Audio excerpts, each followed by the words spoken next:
Good afternoon, everyone, and thank you for joining us today for yet another episode of IET India Digital Conversations. This time on Telehealth, breaking stereotypes and embracing technology. Kindly allow me to introduce our moderator for this session, Dr. Vikram Venkateswaran.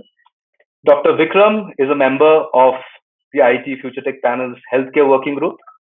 He is also the founder and editor of Healthcare India. He has authored 10 papers on healthcare public policies, including the role of wellness centers in Ayushman Bharat, digital ethics in the current age, and implications of leveraging blockchain in healthcare.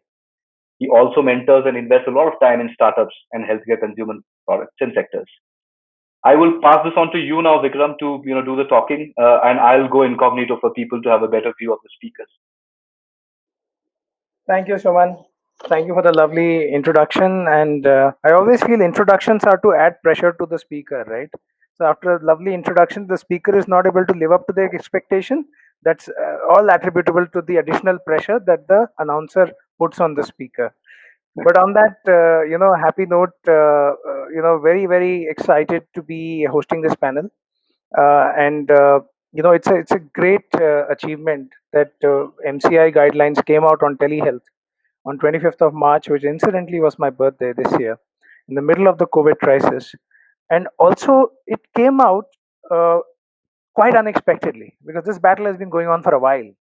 For those of us who've been following this scene, at least for the last 6 to 7 years, the discussion has been on should teleconsultation, telehealth, using digital platforms for consultation be allowed, and what should be the modalities. And one of the good effects of COVID 19 is that we have these guidelines. But what does that mean? What does that mean to the existing ecosystem? How is the ecosystem for providing care changing? And what are the nuances that we got to watch out for? So, to address all of these, we have a very high powered panel here today with us. Dr. Amarnath from Manipal, who's been one of the pioneers of digital transformation and adding AI to the healthcare field. We have Kanish Katara, who's been a lifer by his own admission in the public health space, having been born at a PHC and now continues to lead the charge as a head of digital health with Path India. We have Gaurav Agarwal, who's done a phenomenal job with 1mg. Uh, all of us have prescribed through 1mg at some point or the other. And one of the most, I think, one of the most interesting players now going forward as we move into this new era. And Anusha Ramamohan, who's a senior technology leader with Mylan Foundry, who's seen it all, right from the days of analog to now a digital era. So, with this panel, what are we going to do is we're going to look at three things essentially, right? We're going to see that how delivering care is going to change now that we have the guidelines and we have these avenues. We're going to see how does that affect the ecosystem, especially with regards to platforms, how the ecosystem players play with each other. We're going to also check how technology, what role does technology play now going forward, right? Because now it is not just technology for a POC, it's technology for delivering care, and that too at such scale. And finally, we're going to see how primary health can be influenced. If primary health is the bedrock of our healthcare ecosystem, our healthcare strategy, then how does that take that forward? So, having said that, let's dive right in. And my first question actually is to Dr. Anup Amarnath, who's I can see you are in your kit. You're in your kit. You're most probably in the hospital, I assume. And just a question for you, Dr. Anup. We have discussed this many times, and you've been delivering care. Not directly telemedicine, but you have remote health monitoring services, facilities, and you've been running that. But how do things change for you now, both as a caregiver, as a doctor at the forefront of this move, and also as somebody who's part of a very large establishment like Manipal, which has been providing care to various other therapeutic areas. How do things change for you? So thanks, Dr. Vikram. And I'll probably, as you rightly said, we'll rewind to March 23rd and 25th. I wouldn't be exaggerating here to say that 25th has been a watershed moment in digital health in India. So while we were speaking, I just pulled out a WhatsApp message which I had sent out on the 22nd or 23rd. And I'll just read out the last sentence of this one. So I was just speaking to one of my colleagues and said, hope we have the preliminary data for tomorrow. Else we can present the data, whatever we have, so that the government of India can remove restriction on e-consults at the least. So this was the message which I sent on 23rd, before we sent the white paper. And, we had the discussion with the government of India. It was a conglomeration of Nat Health, which, the digital health track, which I was heading, CII, FICCI, the Telemedicine Society of India. So all of us had this discussion with Niti Aayog. And honestly, I must place on record the work done by Niti Aayog and the Government of India, especially Mr. Alok Kumar, with whom we had the discussion that day. And what we said is, look, in this pandemic, the least we can do is legalize teleconsults. And then, the government was so responsive that within 24 hours, on the 25th of March, it released the guidelines superseding the MCI, saying that legalizing teleconsults and telemedicine in India. So that was a brief background of what happened in those 48 hours. 22nd was the lockdown, and then 23rd was this meeting, and 25th was these guidelines when it came out. So I think those 3-4 days have been a watershed moment for India. And I wouldn't be exaggerating when I say that. And what changes here is the fact that up until now, yes, you had the platforms, yes, you had the facilities, but at the end of the day, we as service providers, we were, as doctors, we were very apprehensive, because when you're kind of have under the Medical Council of India or the Karnataka Medical Council, when the guidelines are not clear, so you couldn't do certain things because the guidelines were not there. So what it means now is that you can go ahead confidently, come onto the platform and prescribe and then consult on these platforms. Of course, there are a lot of guidelines that we need to follow, but I think what it means, to answer your question, is that one, accessibility to healthcare is going to increase by tremendously. Number two, the modality of caregiving from our side also changes. And number three, in terms of how providers come onto the platform and how receivers access this, that is going to change tremendously. And what you're also seeing, within the last 8 weeks of these guidelines coming in, there's been a big boost to this entire telemedicine. So I think I would summarize by saying that the way we as doctors handle caregiving is going to change tremendously from a digital perspective, and how from a patient perspective, and also the other providers, whether it's the pharmacies, labs, I think overall things are going to change. And it's not just for this particular period of COVID, but I think this is a habit which is going to stay, and we would see a fundamental change in care delivery in the days to come. Thank you, Dr. Anup. I think I can now proudly say that I know why 25th was such a big day, because you spent the last 3 days before that pushing the right information to the government, and to their credit for them having moved so fast, having not moved for the last 6 years, is tremendous. We were a very small part of a larger team, is all I can say. Great, great. So, Dr. Anup, I get that perspective, but as Suman also mentioned in his opening, that primary health is probably the area that we need to worry about most right now.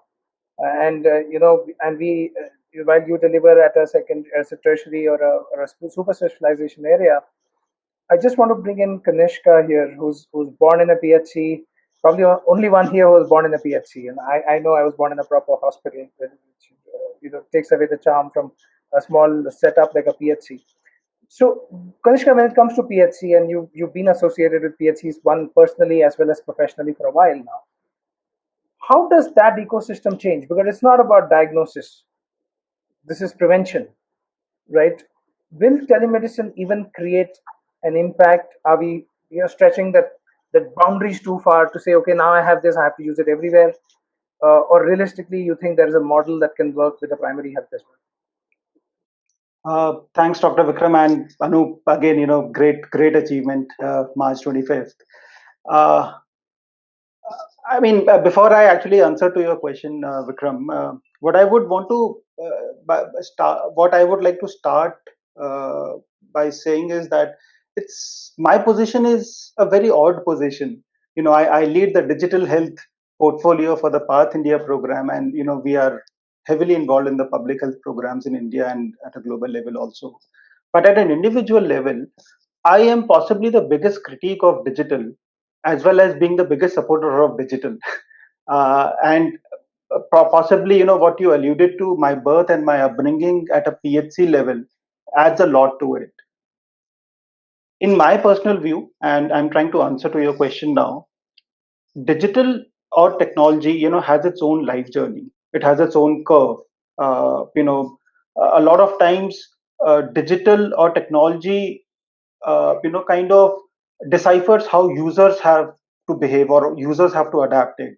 A lot of times technology or digital actually adapts to the how users are behaving already on the field, so it is designed around the users, and these two nuances make a huge difference, specifically when we come to a subject like telemedicine.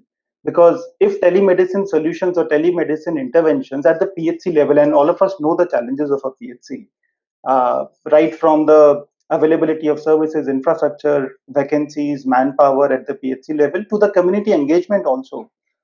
We know, all of us know the challenges, and which is where government also kind of decided that let's look at the evolution of PHC. So I'm not going to talk about the challenges, but at the same time, we cannot ignore them completely. We cannot be completely gungo that, oh, here is the magic pill, telemedicine, and this is going to completely revamp the PHC ecosystem. Trust me, if it was so easy, it would have been done. We wouldn't be discussing it on this panel today and being feeling happy about it. Technology has its own journey, and I'll give a small example. Back in 80s and 90s, we had the landline phones, the ring type phones. I'm not sure how many of them still remember it, but the next evolution of that was uh, press button phones, where you can actually dial somebody's number using those buttons. The next evolution was the Nokia handsets, the rock solid phones where nothing could happen to those phones. All of that was fair, fair enough, very good, evolution. But that was incremental evolution. The big revolution, the disruption came in when Steve Jobs thought, let's relook at this entire thing. Let's look at what the users want. How look and feel. Something like a look and feel also can make a huge difference from a user perspective. And 2006 or 7 is when iPhone got launched, and ever since we are in a very different world. We are talking of telemedicine, and that even played a big part in it. So I think, as far as the core question is there, that whether telemedicine can play this role, absolutely yes. But what is the journey where telemedicine can be actually adopted and be leveraged is the journey which all of us have to figure out together, and not just the five of us or six of us. It's the entire group. It's the entire lot of professionals like us who have to figure that out. I think user centricity is the key here. So potential wise, yes, but challenges still remain of how do we implement that. And with that, Thanks, I'll rest. Yeah. thanks, Kanishka. A bit of trivia here. It's almost like butterfly effect. I was reading somewhere that the introduction of the iPhone in 2007 has since then led to a year-on-year decrease in the chewing gum consumption globally. Two unrelated factors, right? I mean, so we always have these things, globally happening. Who would have thought COVID would come in and create this paradigm that telemedicine would be now legal and with guidelines? But point taken, Kanishka. I understand the technology. I understand that people and the change management is the tough part, and providing a model for that is difficult. But let me switch over to Gaurav. Gaurav, you've been working with platforms for a while. 1NG is a testament of that. Uh, what I want to understand from you is that in light of this telemedicine relaxation, and also seeing the consortiums being formed, the alliances being formed, the platforms being formed, how do you see that playing itself out? You know, and how does that impact how the various parts of the ecosystem will play with each other now? So Gaurav, you're on mute as well.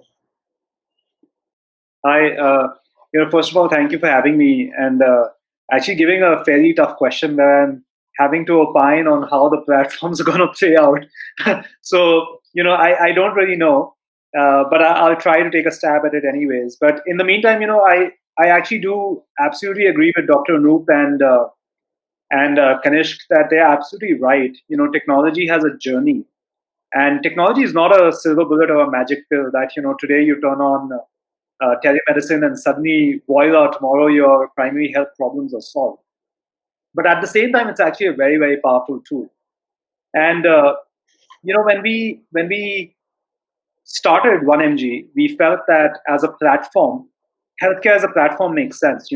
This is why Manipal as a hospital exists, because it's an offline platform, right? It offers all essential healthcare services under one roof. It makes it easy to discover. It makes the quality bar standardized, and we felt that that was the value of the platform that we could build, and we could make by making a platform not offline but online, right? We could service a lot more patients, different needs altogether. And before we built, actually, there was a lot of debate and discussion within 1mg before we built out our telemedicine service. And the one belief that we had was that primary care in India, even if you look at folks who can afford it and who can access it, is broken, right? Most of the times, folks actually self-medicate. We all have parents or friends who would, the moment they have a sore throat, they would take an antibiotic because that's what the doctor's going to do anyways.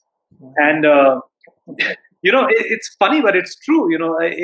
I was traveling with my mom a long time back, and she was taking this pill, which was supposed to be an anti nausea pill, and it was actually a schizophrenia drug, where the side effect was that it actually kept you from throwing up, right? And this was supposedly something that her friend circle used to do, right? So we were very clear that the whole doctor interaction model has to change, right? Where it has to become a no-brainer for a patient to access a doctor. It has to be quick, it has to be cheap, it has to be efficient, it has to be high quality. And once you can bridge that gap where you don't have to travel for an hour, you don't have to pay, let's say, 500 to 1,000 rupees to access a decent quality doctor, right? That's when we would enable the next set of services that, hey, you actually need a physical exam, so you need to come to a clinic, or you don't need one, you just need to observe your fever for 3 days, right? So I think the telemedicine service is actually a watershed moment, because for the first time, it actually bridges that gap where it makes the offline, it doesn't remove the offline, it actually makes the offline pertinent and more accessible to patients. It actually tells patients that, hey, you're okay staying at home, taking a paracetamol, versus, it's important for you to come to a clinic, right? So I think that's really the important thing that we have to figure out. And offline is actually more important than ever. Now, coming to the question of platform, one of the core problems we see in India, and we've been aware of that, everyone calls India a shallow market, right? Even though we are, 1.5 billion almost people, our healthcare spends are probably the lowest in the world, right? As a percentage of GDP spend, also, it's very, very low. When you look at some of our most valuable healthcare companies, they are, if I leave the hospitals aside, they are probably $500 million worth, right? Servicing 1.5 billion people, $500 million worth. If you look at insurance penetration in India, it's abysmal. If you look at outpatient care, there is no covered outpatient care, right? I lived in the US for many years. I could go to a doctor, pay a $5 copay. In India, you have to pay the same amount of money, if not more, to actually see a doctor, right? And it all goes out of pocket. So I think platforms fundamentally change that view, right? Because what platforms do is that it fundamentally has the capability of increasing the pie, increasing the number of people who access healthcare from that small, 50 million population in India who can access healthcare today, access good quality healthcare today. That pie can increase to 500 million, which is what something like a PMJ is trying to do by making insurance available to a large population. The moment you have access to healthcare for, let's say, 500 million people or a billion people, right? Suddenly people can start to build specializations, right? There could be a provider who is the best pharmaceutical delivery guy. There's a provider who is the best distribution guy. There's a provider who's the best telemedicine guy. And the platforms then bring all these services together. And we are starting to see more and more such platforms come together, which instead of building everything by themselves, are starting to plug in services. So even for 1mg, right, we are very clear that we can't build every healthcare service on our own. And we are looking at small, agile, nimble teams that are now doing specialization. What we have is we have access to 100 million customers, right? And we are finding new mechanisms to service more and more healthcare needs on our platform. Just like Facebook did with games and engagement tools, right? So that is where the power of platforms comes in. I think as the platform pie expands, people, the provider network is going to become more and more specialized. People are going to find ways to make money, add value by finding their niche, and actually make the platforms more valuable, and in turn get some value from the platform as well. So that's how I think it's going to play out. No, thanks, Gaurav. That's really insightful. What this the discussion around platform and ecosystem has been on also for a while. I do remember. I don't know if Dr. Anup, you remember, we've had these discussions on various platforms as well, that on forums as well, that hey, we need to get these platforms, the ecosystem play, not one player can solve all the problems. But then foundationally, again, if I look at the backbone of this wave, it is a lot of technology. It has a very strong tech backbone, which again worries me because it, we produce a lot of software and we do service maybe whole world through India, but when it comes to India itself, we may not have the best technology systems in the world, right? Uh, so, Anusha, to you, now that this has moved away from a POC in some CTO's, sorry, Gaurav, using your analogy, CTO's lab, to something that will actually make a decision for Dr. Anup whether the patient has to come to him or stay where he is. Are we there as yet? And if not, what do we need? Because this is 1 billion plus people. So again, one platform, maybe there'll be multiple platforms, various technology stacks. Do we have it? And if not, what else needs to be done? Sure.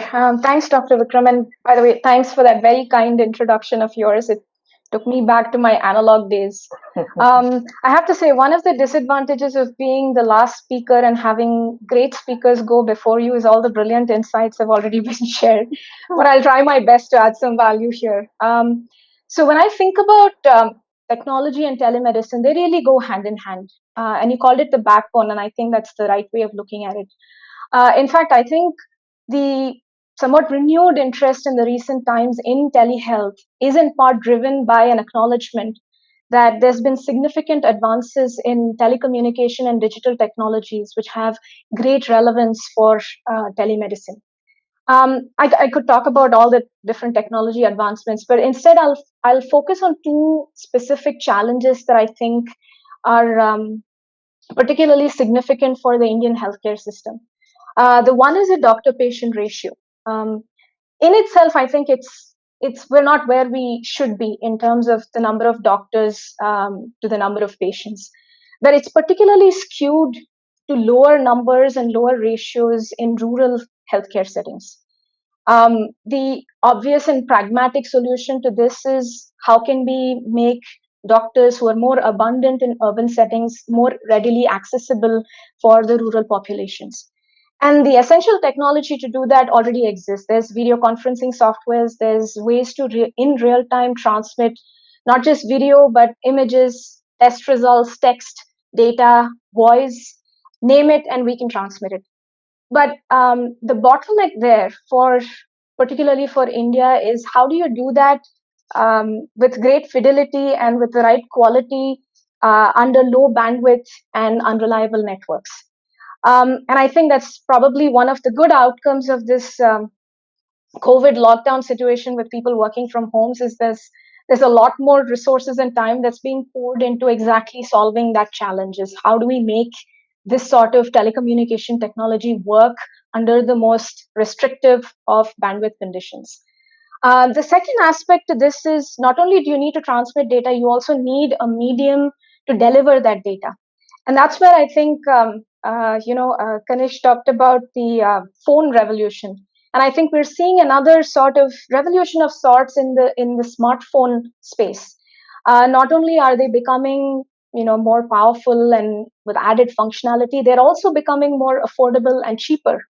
Now, if we combine that with the recent initiatives by the government and other private entities to increase internet penetration across the country, which is already starting to pay dividends. The internet penetration has increased by double digits in rural settings, even more surpassing that same percentage in urban settings.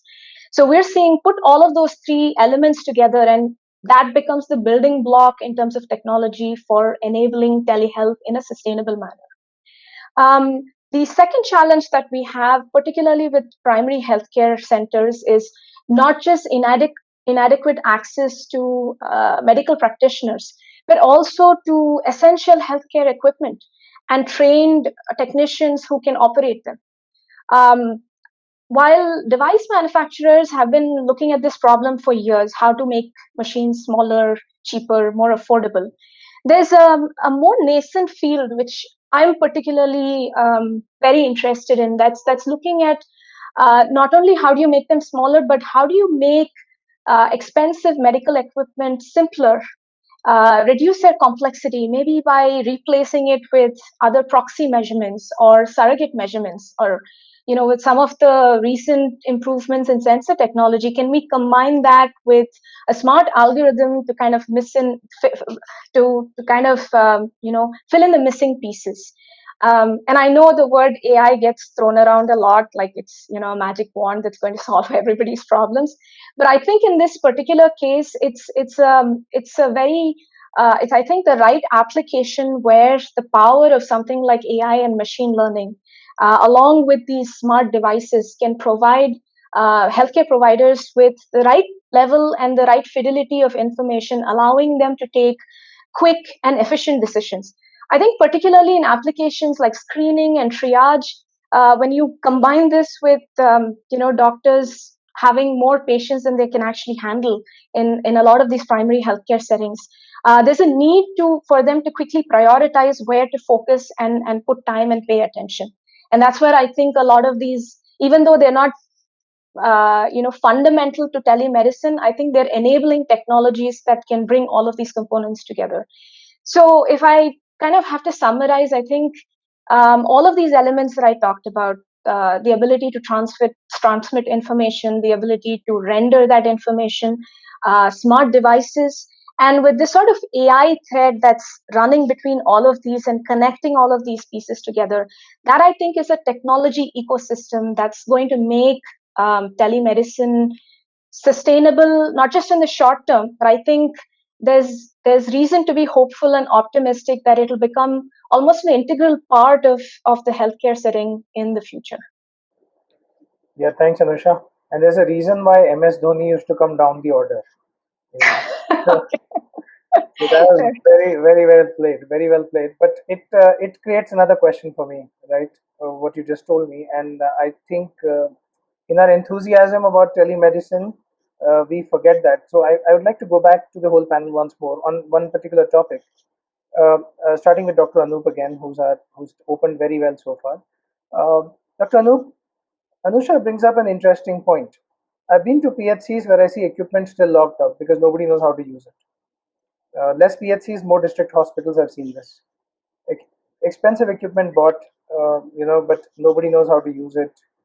Uh, the question for you specifically, considering that Manipal also has a teaching hospital and a teaching college, is: are we equipping our doctors, our nurses, and especially our health workers to deal with this new paradigm? I know this has come all of a sudden, but do you think we are ready from a people perspective?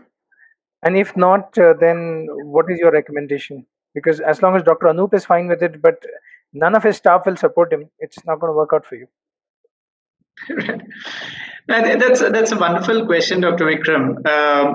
One is to have these guidelines in place. That's always been step one, and then get the right kind of people and right trained people on board. So we broadly classify this into process issues and people issues. So up until now, the biggest was the process issue and the regulatory issue. So now that's out of the way. The next step, of course, is the people issue. And in fact, in the discussions that we've had with the government, we've also made a recommendation that there is always now going to be a new set of people, a new set of people with new skill sets that needs to come in when we're handling this kind of service delivery and also service utilization. So it's not just the people who are providing the service that need to be trained, but to a large extent, the people who access these services should also be, I wouldn't say trained, but handheld to access these services. So there is definitely going to be a new creed of people. Say, for example, the coordinators on the platform, those kind of people, and also, as you rightly pointed out, people at the PHC, how comfortable they're going to be with using such equipment and such technology. So it is definitely something which is going to be it's a work in progress. I would still say that now that we have the regulatory issues sorted out, the next step is to train people, make them comfortable. But I think one thing which is very very important is the fact that technology is just a means to an end. It isn't going to solve all issues. But then a lot of it, say, for example, in level one care, which we're doing at the outpatient, it is something which tech can definitely exponentially, increase the number of people who provide that service and use that service. So I think the next steps are to build that kind of a workforce, which is tech savvy, or at least ensure that the basic level of conformity with these kind of technologies are done. Should it start at the medical college level? Definitely yes. Should it also be something like a course or a certification course where people say something like insurance, which is going to come into the technology platform? I think Gaurav will probably be able to talk to us about that later on as part of the alliance. But then, those kind of people who are well versed with this, insurance agents. So yes, there is a huge workforce that needs to be trained into this, not just doctors and nurses. So it is definitely a work in progress. But what you will definitely see is that in the olden days you had doctors and engineers, and then came the new creed of AI specialists. So you will have new jobs in the future. You will have new people who need to train those people in those jobs. So definitely it's a work in progress. But what I foresee is, bottom line, process and people. So process will be streamlined. People and their qualifications will also be streamlined in the future. Thank you, Dr. Anu. And for all disclosure, I am also from Manipal. It is my alma mater. So I'm aware of some of the steps that they've taken. But, I just wanted to get a sense of how this would play out across the healthcare ecosystem. But to you, Kanishka, then a tougher question. You know the PHC ecosystem, you know what kind of workers are available there. Motivation levels to how they influence care is all questionable minute you introduce a new technology, right? Because they're used to Dr. a Vikram, certain way of you're really drilling, Dr. Vikram, you're really drilling down his PhD work, isn't it? no, I because he's PhD from the core, right? He's not like some of us who grew into. He was born there. His entire life he's been around a PhD. So I just wanted to understand. It is if it is the cornerstone, then we better mark it well, right? Sorry about that, Kanishka. And also, Dr. Anup, let's not forget he's a Liverpool fan, so I had to give it to him at some stage. But coming back to the question, Kanishka, so how do you think that will play out? Do we need to really intervene, create mechanisms to help them help the patients? Help them help the community, because at PHC level, I won't call them patients; they're still community. No, absolutely. Great point, Dr. Vikram. And I wouldn't say that it's a difficult question. It's an important question. Is how I will say it. And also, I have a very strong connection with PHC, not by birth also, but also by virtue of my family being in government jobs and all of them being doctors. So I'm more than happy to take this tag along. Uh, it is absolutely true, that the human resources at the PHC level or at the subcenter level or that primary healthcare layer, it is a very different world altogether. It's not us who are working there. It's an entirely different world, and I wanted to project a image, for everybody to refer to. Am I allowed to do that, Dr. Vikram? Will that be Yeah, okay? yeah, I that's want to fine. show a reflection of what type of people we are talking about here. All right, go ahead. Just give me a moment. Allow me to But share my. remember, technology will betray you at all the wrong times. Yeah, I hope not, but let me see. Yeah. Can you see my screen now? Yeah, I can. Okay. This is a frontline worker, and this is a slightly older image which I have picked up almost a couple of years back, year and a half back from one of my earlier programs. This is a frontline worker.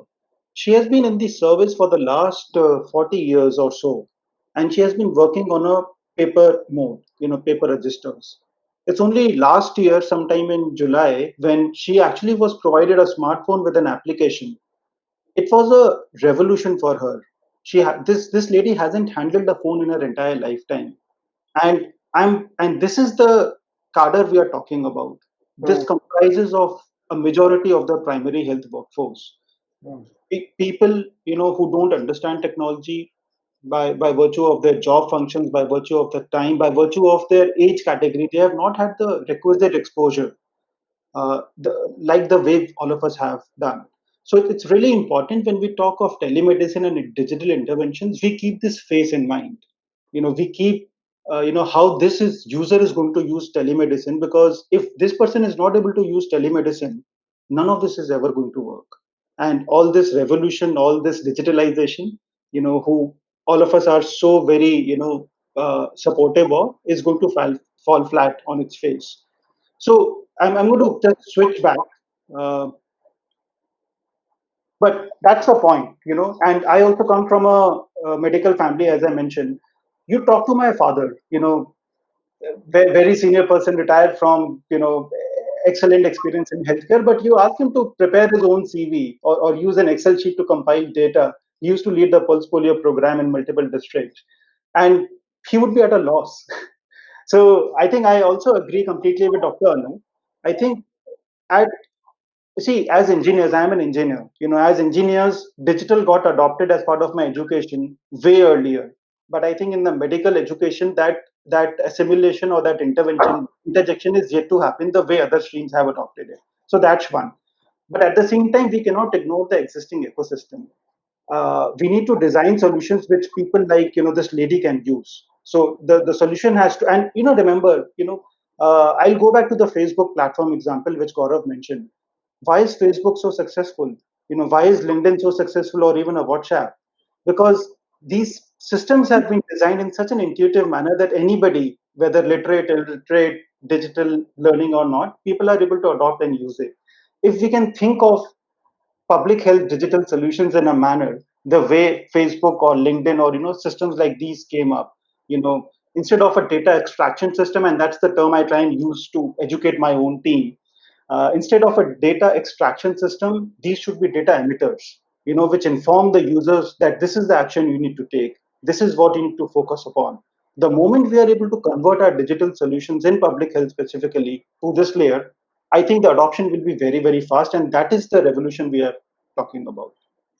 Thank you, Ganeshka. It's brilliant. And that picture you depicted was a very sobering thought, in the middle of everything. This is who's going to use the technology.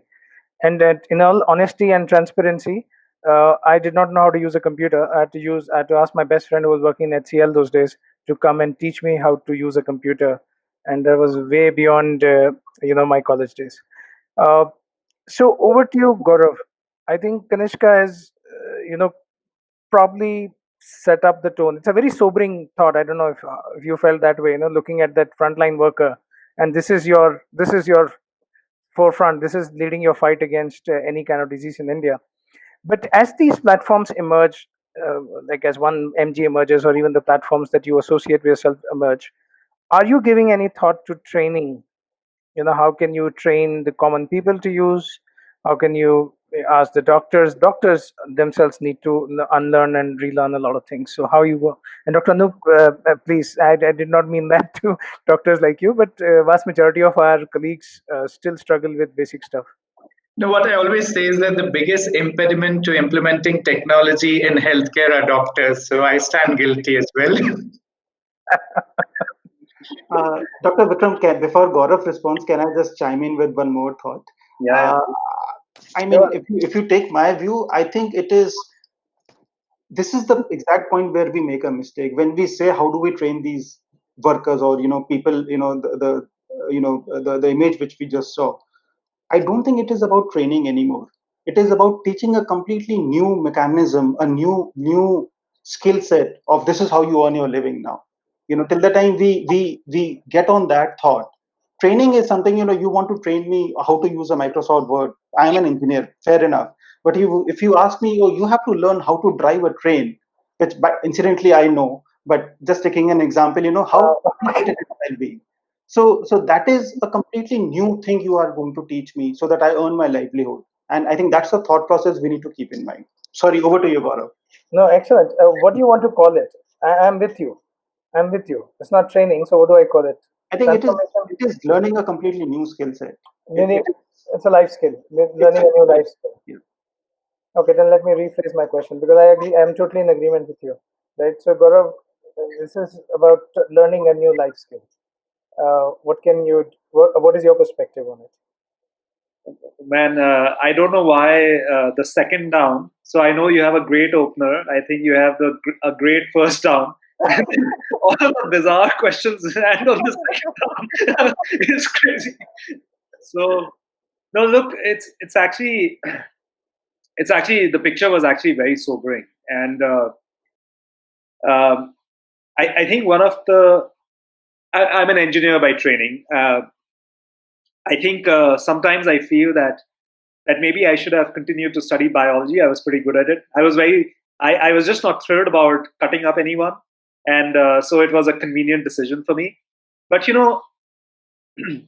I think that I think that engineers find biology much more fascinating than probably the medical profession finds technology. And I think that given the world we live in, it's actually very hard to break the barrier between the skills, right? Meaning technology is such a core part of our lives in how we communicate, how we meet, build relationships, and how we maintain them. It's no longer that people are coming and sitting at your clinics 10, 15 minutes every day, grabbing maybe chai with the doctor, which is what used to happen when I was little and growing up. We used to have a doctor's clinic right next door, and my dad would just take me there. I think all of those tools are changing, and like you rightly said, there's a lot of pushback on learning these skills because today, to some extent, I think there's some amount of deep-seated division about these technologies enabling you to do your job better. That's one. I think there's some amount of fear that it's going to take your job away, and I think the doctors have to adopt it wholeheartedly because it actually makes them stronger. It makes them stronger. It increases their reach manifold, and it's an amazing tool for them to use. In India, if you look at it, I also feel to in a lot of ways the technologists are to blame because what we do is that um, we think of technology as the end and not the means. Dr. Anoop pointed out that technology is just a means, right? And unfortunately, we feel that it's the end. We think that we will make this amazing application, and why can't you understand to use it?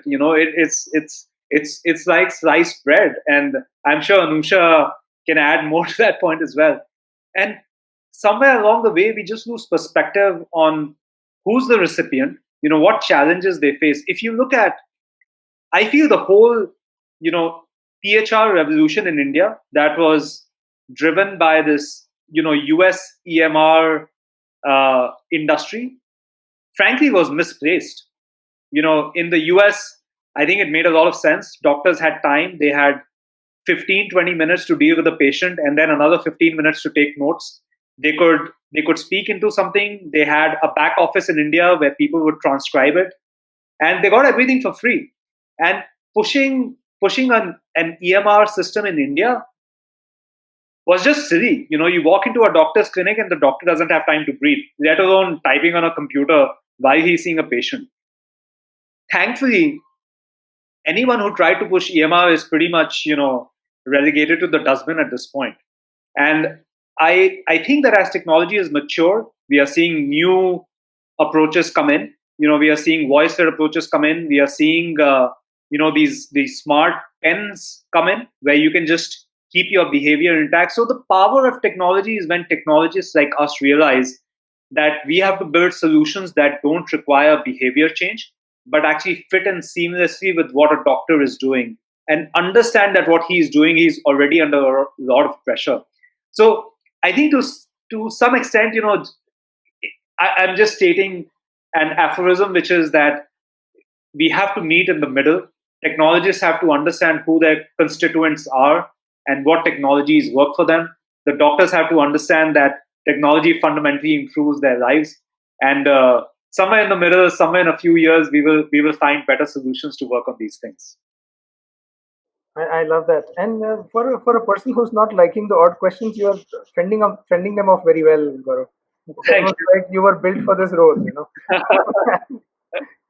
So, Anusha, another tricky one for you to finish this off is so are we saying that, when I look at Facebook or LinkedIn or any other application, even SAP, and if I look at a HIS screen or a EMR screen, they're two different worlds, right? So, is it a very presumptuous thought to say that the main differentiator will become the user experience? And maybe more than focusing on technology, we need to focus on design and user experience. Because if you look at some of the common examples given today, iPhone being the most prominent one, it was built on user experience, not so much on, that user experience drove the technology, not the other way around. So do you think that is a paradigm we are looking at given how India is? Yeah, so I think when initially there was a lot of it takes me back to days when there was a lot more hype and enthusiasm about big data.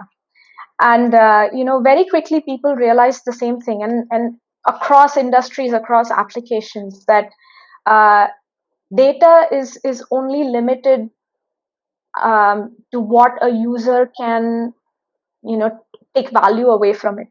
So in other words, unless we can translate it to something that somebody who's looking at it can take a decision or create an action, uh, you could put a lot of fancy graphs and fancy charts and all sorts of colorful things on it, but what really drives it is that the ability to translate that information into something that the user can take and create an action out of it.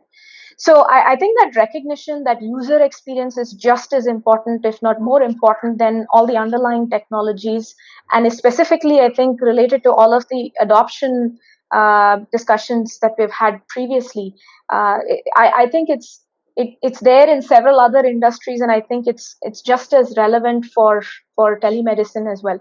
Now, I think user experience is very domain specific. So I think it's even more important as we think about the platform and think about how the elements come together, that to look at user experience specifically from how do you define the user, who's going to be looking at it, what are they going to be taking away from it, and how do you make it, to borrow Gaurav's point, how do you do it without having to require a huge behavior change, or to that behavior change point, or can you piggyback on some other behavior change that's already happening today in the world? If adoption of mobile technology is already happening, can you piggyback on that behavior change to make all of this happen as well? So that's excellent. So thank you for that, Anusha. And I think we have covered a lot of ground today. I think it went deeper than I would have. I was expecting this to go. And thank you, Kanishka, for actually sobering us up. Because I thought we were just flying a bit too high, high-fiving that we've done what we had to, and that one image will haunt me for a whole of this weekend, right? To remember that who's at the forefront of this fight. So with that, Suman, if there are any questions that you'd like us to answer, please. Yeah, I think it was such a wonderful session just to listen to all of you. I think it's excellent the insights that you all got to this, and especially all of you, including you, Vikram, the way you've moderated this. I think in the meanwhile, we have been flooded with a lot of questions in our questions tab. If you can see them on the right, I would also want to know if there is someone who would want to ask a question, share the screen, and come here and ask. Like you do in a physical event, you could do that through the raise hand option on the right hand side if you would want to share the screen and ask that. But in the meanwhile, we'll start off with the first set of questions. I think, Vikram, can you see them on the right hand side? Yeah, I can. I can see a So, lot of them. yeah, Mm.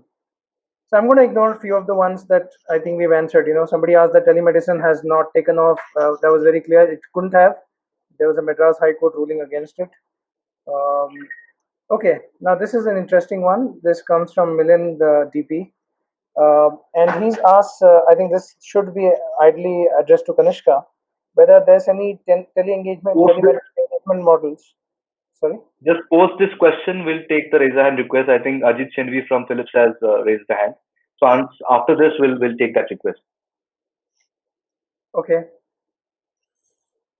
All So right. you can carry on. You can carry on, Okay. Vikram. Oh, okay. I thought Ajit wanted to get in a personal word.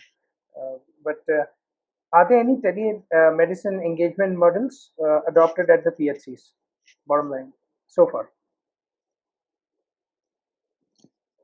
Yeah, so I know that I think Apollo Group actually has tried to do a telemedicine project in some parts of UP, and I think to my remembrance, they were also trying it in Rajasthan, and that was a PPP based model which they were trying to do. I'm not exactly aware of what level it has reached, but it seemed to be working well during the initial days.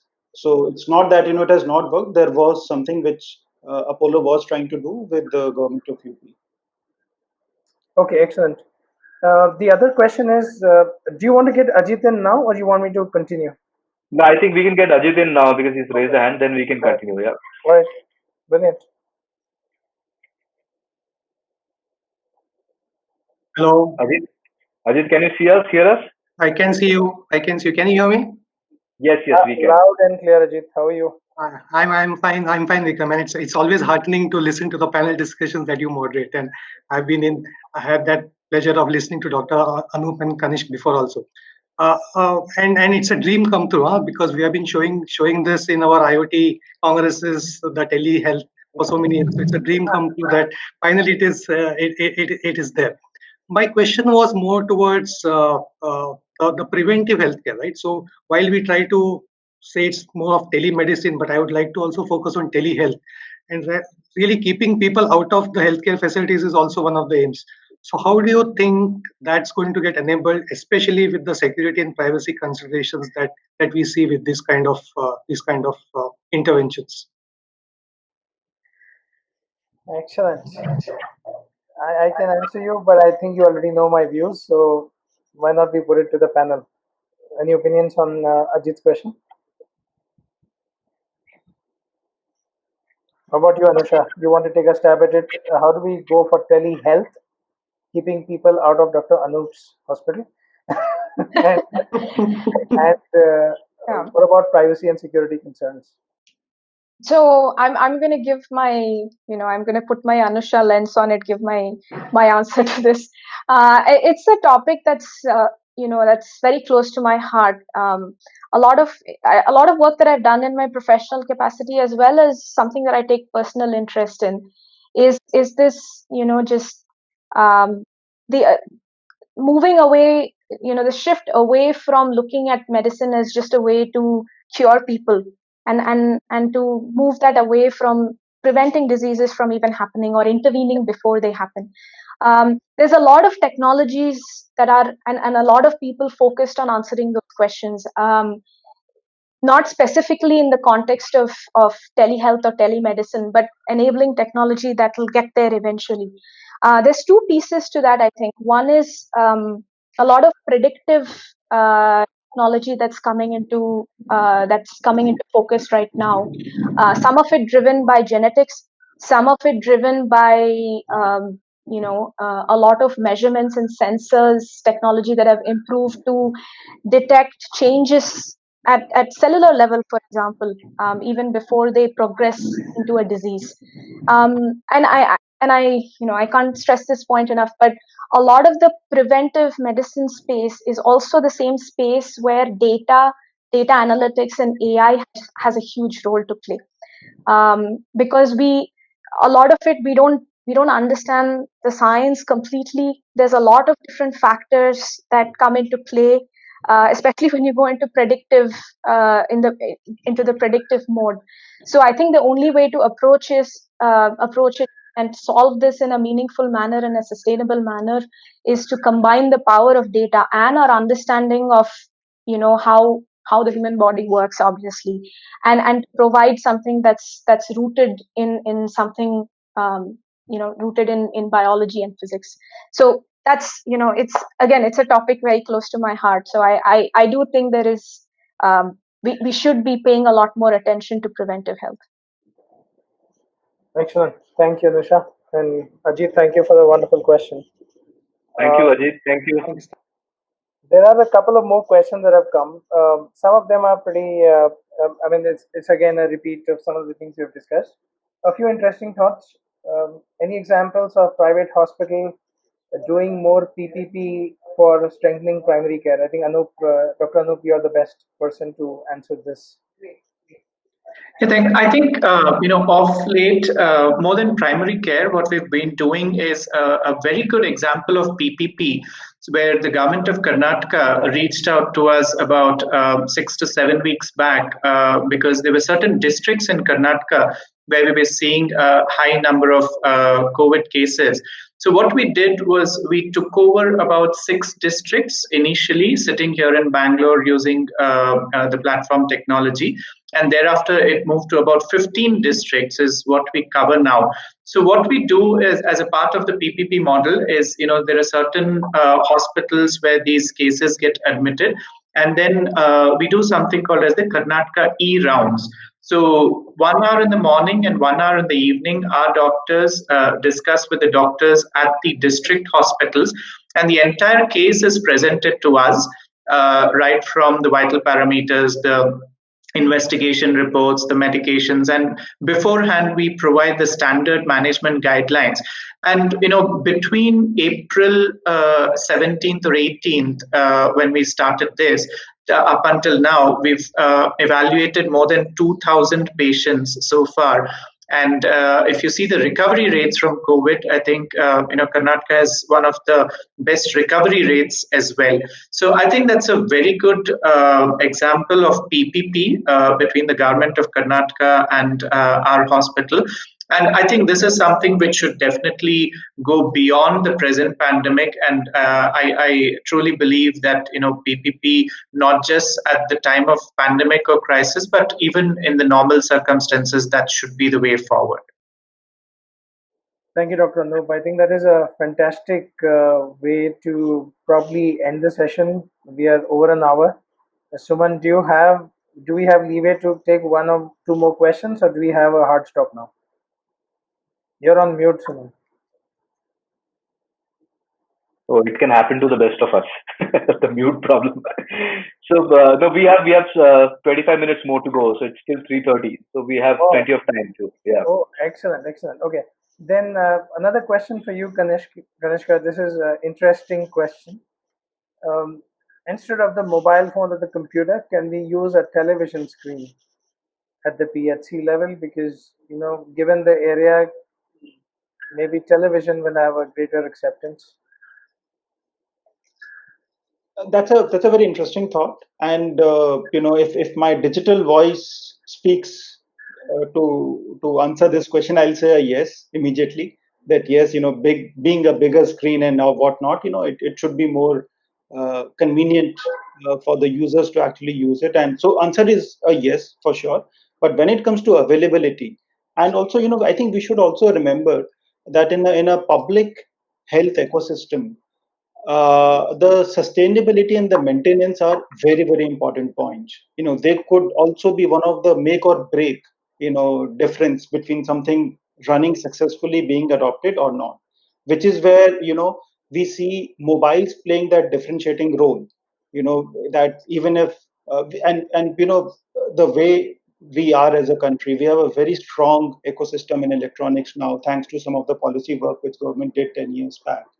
We can get actually decent quality mobile phones, Android based mobile phones at fairly low cost, 8 10,000 rupees or even 6,000 rupees. We can get a very decent mobile phone in hand.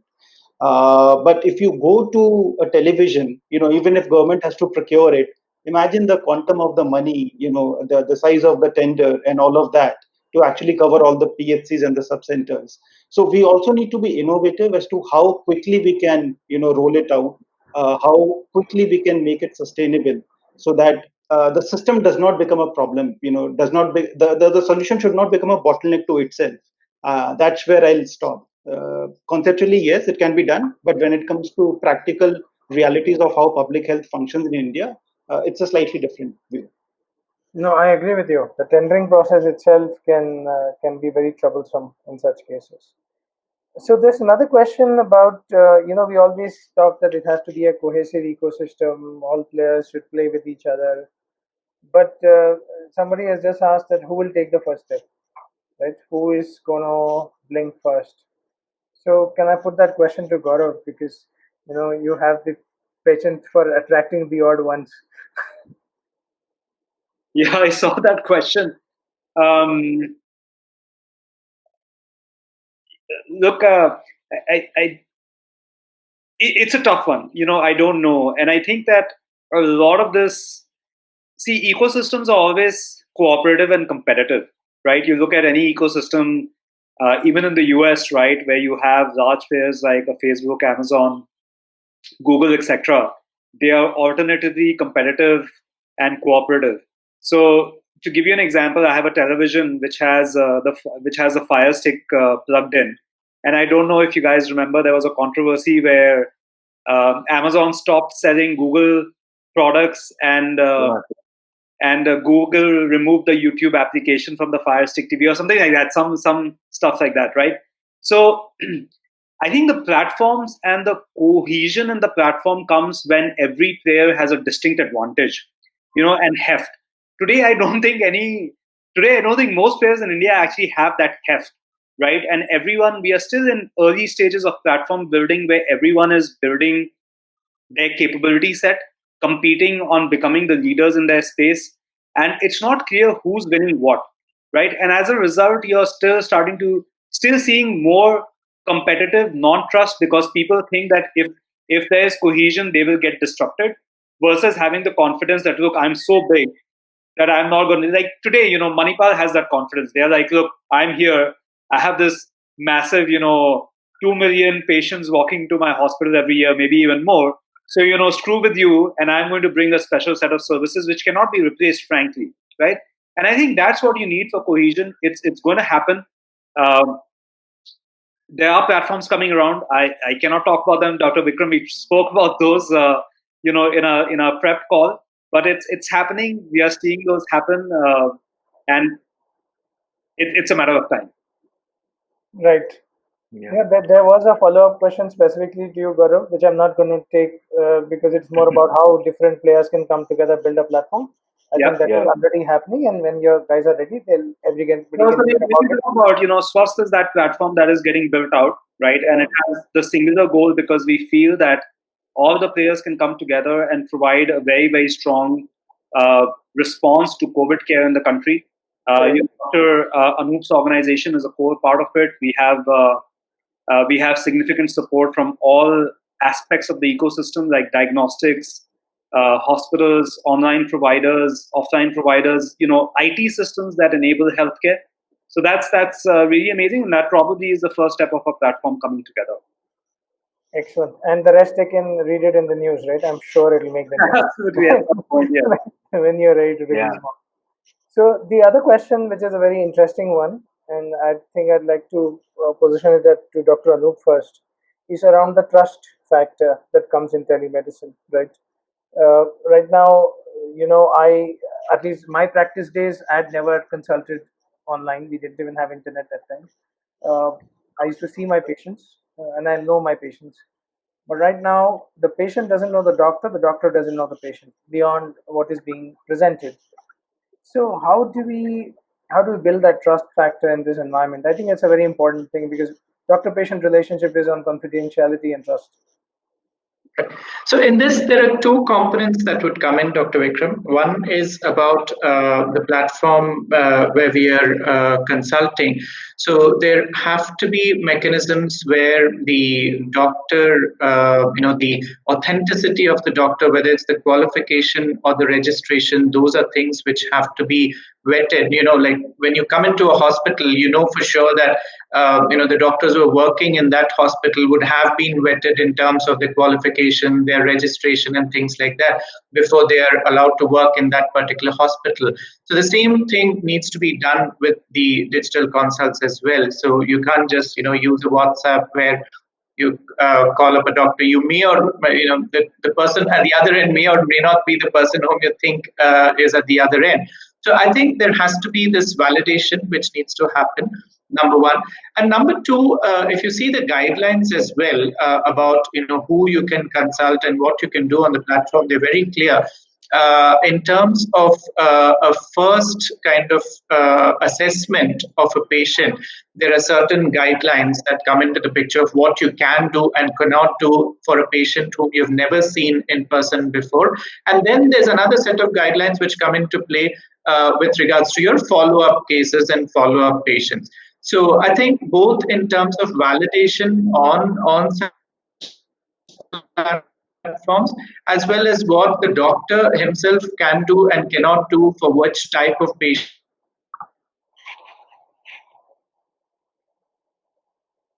Dr. Anup, we just lost you for a second.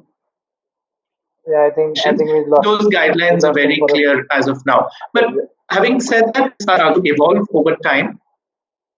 Able to hear now? Thank you, Dr. Anup. I think we missed some portions of it. We always rely on technology to give us some excitement, and this was the moment. But let me move on to the next question. Uh, so, Kanish, I think this is for you, and it's a slightly longish one, but I'll try to simplify it. Is it possible to put, at least non-invasive procedures and their SOPs uh, coming from a PHC at a PHC? Sorry, it'll be more like a district hospital. I don't think PHC deals with these kind of cases, but can we put the non-invasive cases, say at a DH, through telemedicine as we stand today? Yeah, I think the answer is yes, Okay. at a broader level, because increasingly, and again, I'm in the middle of it, Path is in the middle of it.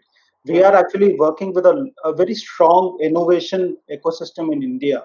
And trust me, there are brilliant brains out there who are coming up with more and more innovative ideas every single day. Uh, and you'd be surprised to know, and I was to actually see a couple of these innovations, and one of them was, there is this technology out there where there is a mobile app, a mobile phone connected with electrodes, and it can actually work as a distant ECG system, where the application also guides an individual of if you have placed the electrode on your body correctly or not.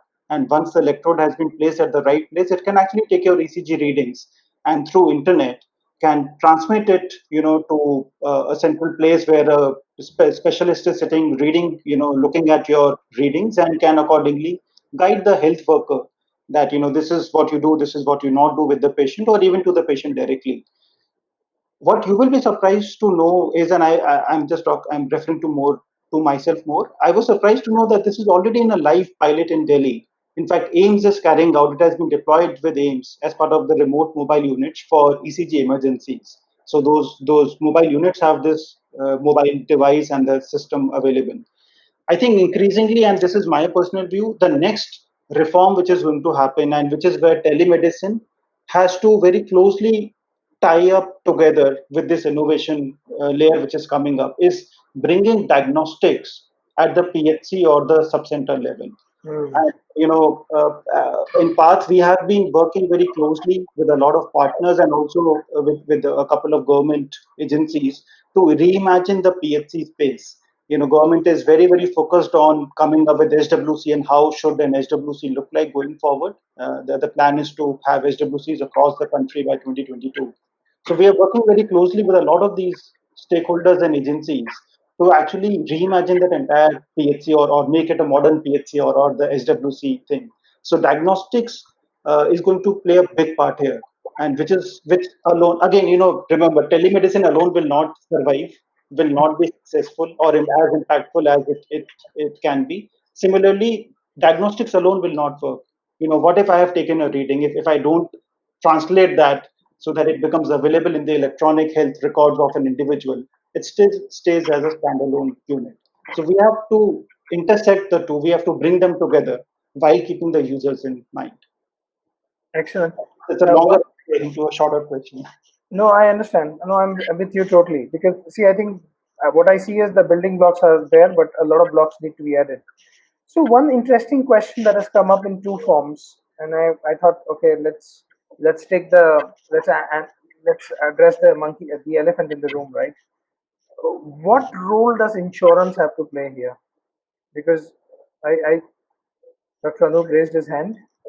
Okay, here you go. Yeah. So, Dr. Vikram, if we were talking about March 25th being a watershed moment, I think June 12th you can take as another watershed moment, because what we hear is the IRDAI has just said that telemedicine should be covered in under insurance as of today. Wow. Wow. Super, that's wonderful. Dr. Anup, I don't know how you managed to do that while you were on the webinar, but very interesting. This just a few hours ago is what we heard, and I'm yet to see the entire contours of that. But what we hear is that has just as of today said that providers need to cover telemedicine. So yeah, red letter day, not just because all of us are here, but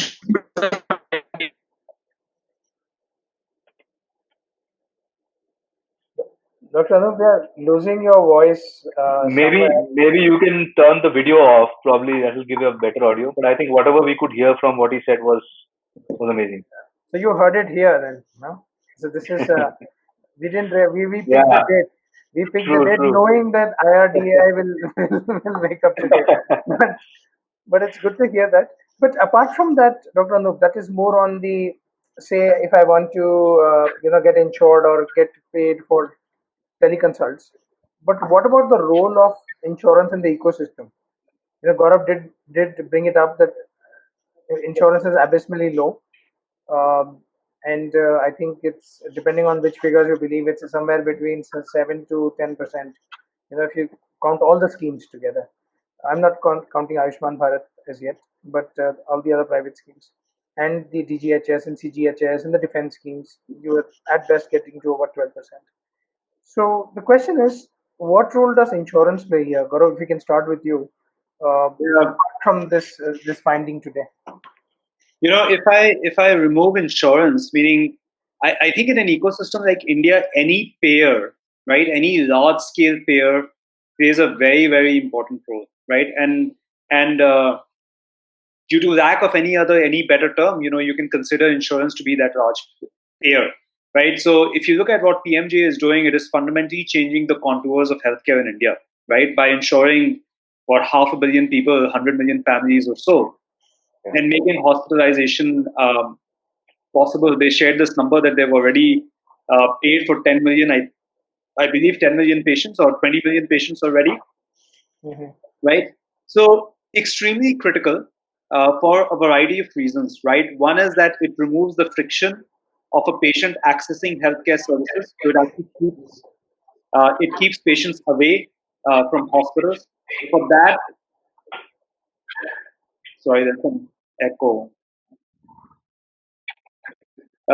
So for that, it is very, very important that we don't look at insurance just from a hospitalization perspective, but insurance needs to extend to pre-hospitalization as well, which is a huge problem in the country today. until we bring insurance or a payer to the primary care system, right, that Kanishk has been speaking about, I think insurance and the benefits of insurance will be limited because people take insurance when they get admitted. By then, it is already too late. We need to make sure that the cost of healthcare is low at a primary care level, that there's a payer available in the system who can pay for it.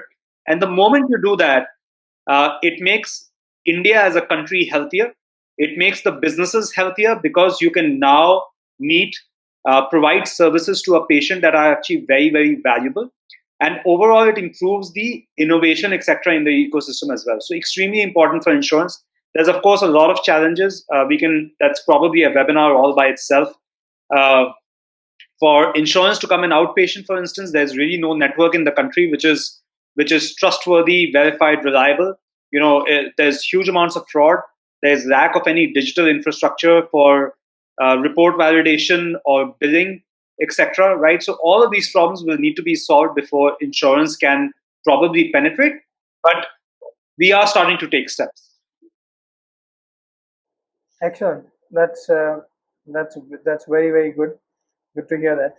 Then one additional question, which is almost like a follow up. So we have we have a lot of emphasis on the hospitals, care providers, PHCs, CHCs, district hospitals. We obviously have the pharma companies and the device companies covered because they probably continue to provide diagnostics. Do you do you actually see the role of government evolving now?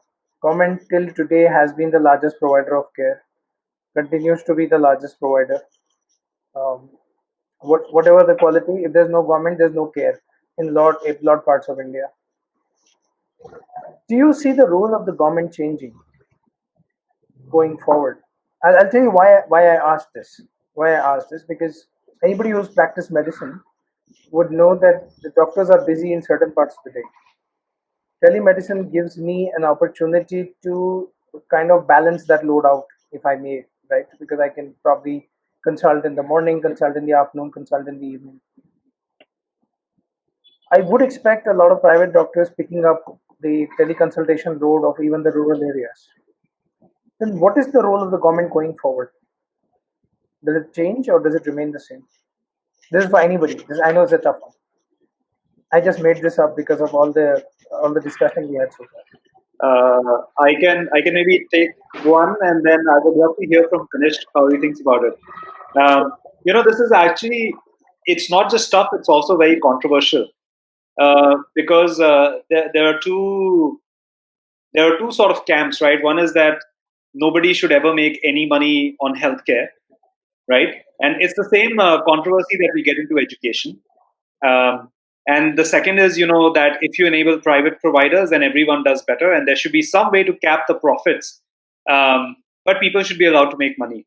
Now, the issue is that because capping the profits, there hasn't been a reliable system, we automatically defer to that, hey, nobody should ever make money in healthcare because someone who is sick is miserable and we should not make money off of people's miseries. But what is also true is that over the years, we have actually failed in setting up like a large, high quality public healthcare, ecosystem. There's no denying that, right? If you look at it, our uh, highest quality centers, if you leave the aims and all out, they're probably all private centers. And I think that clearly there has to be some kind of a partnership between public and private. In my view, personally, I think that the government probably does a much better job when it becomes a market creator versus a provider. So if the government can create a market like I think they are doing with TMJ, I think that's a much better approach to healthcare than if they become a provider themselves. And they can define quality SLAs metrics to make sure that providers are then held to an exacting and high standard rather than actually becoming the provider themselves, because there is really no incentive to raise the bar. So that would be my 2 cents.